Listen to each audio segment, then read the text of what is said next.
అక్షయ తృతీయ వచ్చేసింది. చాలా విశేషమైనటువంటి రోజు. ఈ రోజుకి చాలా విశిష్టత ఉంటుంది. లక్ష్మీదేవిని ఈరోజు ప్రతి ఒక్కరూ భక్తి శ్రద్ధలతో కొలుచుకుంటారు. ఎలాంటి సమస్యలు లేకుండా, ఆర్థికపరమైన సమస్యలు రాకుండా, సిరి సంపదలతో తులతూగాలని లక్ష్మీదేవిని పూజిస్తారు. అలాంటి గొప్ప పర్వదినాన తప్పకుండా కొన్ని నియమాలు పాటించాలట, లేకపోతే సమస్యలు ఎదురయ్యే అవకాశం ఉంటుందని పండితులు అంటున్నారు. కాగా అసలు అక్షయ తృతీయ రోజున ఎలాంటి నియమాలు పాటించాలో ఇది వీడియో ద్వారా తెలుసుకుందాం. ప్రతి సంవత్సరం వైశాఖ మాసం శుక్లపక్షం తదియ రోజున అక్షయ తృతీయ జరుపుకుంటారు. అయితే సంపదల రక్షకుడిగా కుబేరు నియమించే రోజున అక్షయ తృతీయంగా చెప్తారు. అక్షయ తృతీయ మహావిష్ణువు లక్ష్మీదేవికి చాలా ఇష్టమైన రోజు. అందుకే ఈరోజు ప్రతి ఒక్కరూ బ్రహ్మ ముహూర్తంలోనే నిద్రలేచి ఇంటిని శుభ్రం చేసుకుని దీపారాధన చేయాలని అంటారు.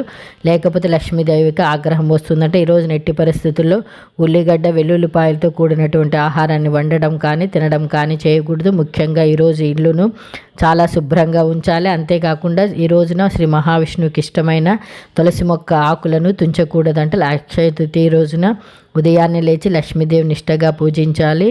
అంతేకాకుండా ఈరోజు మహిళలు పసుపు కుంకుమ పూలతో అలంకరించుకొని ఇంటిలో పూజా కార్యక్రమాలు చేపట్టాలి.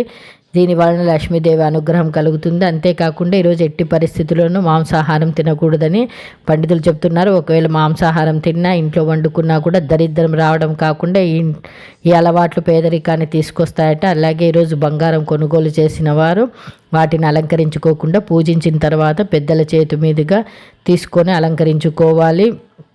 ఈ వీడియో నచ్చితే తప్పకుండా లైక్ చేయండి.